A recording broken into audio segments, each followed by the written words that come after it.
Hello everybody, my name is Benjamin Bloom and I have just witnessed the event, the seismic barnstorming wonder. There was Ipswich Town 0, Burton Albion 0. This shouldn't take too long because this game was really uneventful and it wasn't bad. It's just that Ipswich were rather, well, let's talk through it because that should only take a few minutes today. So Ipswich make one change from the team that beat Sunderland. They won a game of football last week, scoring 2 goals, therefore mounting some attacks to do that. Sorry, I'm sounding very sarcastic, aren't I? Let's be sensible. Bart in goal, Spence right back, Chambers and Carter Vickers, so Webster still can't get back, Mick being loyal to Carter Vickers. Knudsen at left back, Skewes and Connolly centre midfield, and then your 3 off the front were Ward on the right, Selina on the left. He came back in for Sears, Waghorn off Garner. Burton, who are bottom of the league, I must add. Many would argue that the easiest game you can have in league football is at home to the team that's bottom of the league, unless it's like in, I don't know, in August where the table might be a little bit skewed or what have you. But we have had 30 games of evidence to prove that Burton are the worst team in the league. So here's how they lined up. Bywater in goal. Brayford at left back, always confuses me when a left back wears number 2, call me old school. Centre backs were McFadzean and Naylor. They played a 4-2-3-1 also, so you had Davenport and Allen sitting in front of the back 4. Samuelson, Akpan and Dyer off former Ipswich player Darren Bent. Burton start the game reasonably well, force a corner, handball show. Knudsen, his hand is somewhere near a Samuelson cross. Samuelson with a poor long ranger on 5 minutes, and I would say for the first 5-10 minutes Burton had 70% plus possession maybe. Run forward from Akins, good touch to switch to Dyer, he cuts in left to right, quite good position, and he shoots over. And the first quarter of the game goes by, very little argument that Burton were the better team.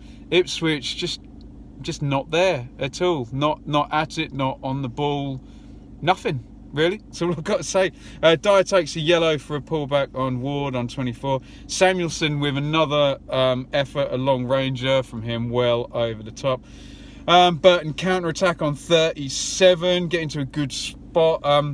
Davenport shoots and it's a good block by Carter Vickers. He sort of throws himself at it. Bent charges down a Chambers clearance and Burton attack from there, and it's Davenport again who shoots over, which takes us to half time. So 2 things you'll notice there: a completely uneventful half, but the really big thing is just no Ipswich action whatsoever. My hope was at half time that Burton are bottom of the league, they're outplaying Ipswich in pretty much every way you can. Their pressing's better, their passing's better, and they've created more chances, and their keeper hasn't had to make a save. And obviously the biggest thing you'll note is that Ipswich just didn't have an effort on goal in the first half. We had this in the Sheffield United FA Cup game where there wasn't an effort on goal for the whole game, so very disappointing going forward. The hope was that Burton were playing to their best level. Ipswich weren't. Ipswich are in theory a better side considering they're halfway up the league and Burton are at the bottom, and Mick was going to shout at the players at half time and cause a reaction. Ipswich were going to go to their level and be better than Burton and win the second half. Obviously that did not happen. Ward gets forward well down the right on 49, wins a corner, flicked on at the near post by Garner. Selina's volley is blocked out at the far post.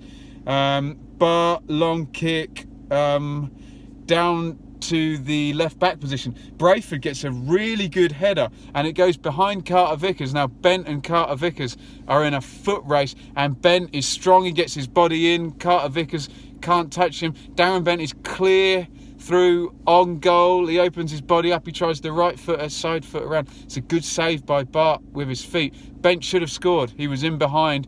Best chance of the game goes to Burton there. Bent, swivel and a shot, they're in a good moment here. Burton straight at Bart. So Mick makes his move. A lot of people criticise Mick for not reacting soon enough. Makes his move on 59 today.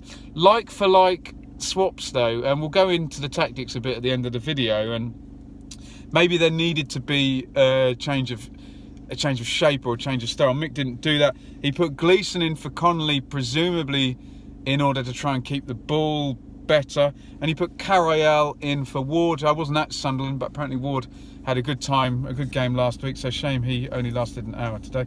Carayel wins a free kick with his first contribution. Waghorn smashes it across the goal. Chambers throws himself at it, doesn't get near it. Darren Bent goes off to a warm round of applause from the Ipswich supporters, replaced by Boyce. Brayford has one deflected out for a corner. Gleeson feeds Carayel on 79. Good left footer, good effort there, swinging. I don't know whether the keeper has it covered, but it goes side netting. Pretty much Ipswich's first attempt. Do you call that on target if it went wide? No, you can't, can you? Sordell comes in for Dyer, like for Burton. Waghorn corner goes to Carter Vickers. Difficult header, it's quite high above him and he can't direct it on goal. Flick on for Selina, he shifts it right. And yes, we do have a shot on target, but we wait 84 minutes, kind of bounces in front of the keeper and he can gather it up. Fairly easy. We're coming into the end of the game now. Good break by Akpan here. Goes in between Skews and Carter Vickers. One of those ones where, you know, neither of them go to tackle him and he goes in between the two of them. Skews just blocks him out at the last. And a really good save again from Bart on 89. A near post corner from Samuelson. McFadzean near post header, and Bart's kind of crouched down a little bit. Sometimes you see the keeper gets a good touch on him, but he just pushes it up into the net. Bart really good, strong hands there to push it up and out. Unlucky for Burton. So that's it. I predicted Ipswich would win 2-0 today. I thought they would have too much for Burton. Burton are bottom of the league, but it didn't play out like that at all. I would say for the first half, Burton were easily the better side. For 5 minutes at the start of the second half, Ipswich were the better side. When the subs were made, the dynamics shifted a little bit when Carayel came on, and Ipswich were better for maybe 10-15 minutes. But as the game ended, obviously you got those Burton chances, and they probably finished the better side. 0-0 isn't completely out of whack for this game, but if anyone was going to win it, it was going to be Burton, not Ipswich. So I'm looking for positives.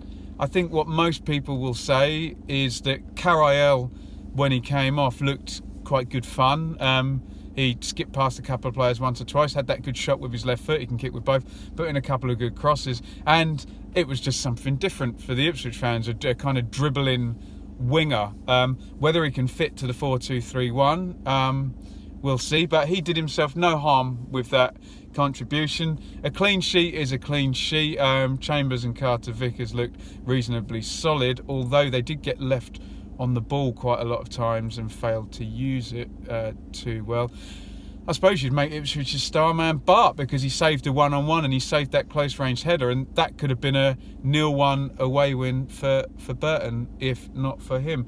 Now, tactically, Burton did this well, because what they did with their 4-2-3-1 is they dropped the three off the front back and made them really narrow. So Dyer and Samuelson really came inside quite a lot. Now, what that did was really forced the Ipswich midfield, especially the two Skews and Connolly, into having not a lot of time on the ball, and they didn't press the Ipswich centre halves. And this is where you need your wide players when it all gets clustered up there. You need your fullbacks and your wide players to work together, and Ipswich couldn't do this. So it's a fairly simple tactic to just cluster up the midfield too when you're playing a 4-2-3-1. But you should be able to play over that or around that, you know, direct balls into Garner or Waghorn. But Ipswich just didn't have the quality. And today is where you see most, where you lack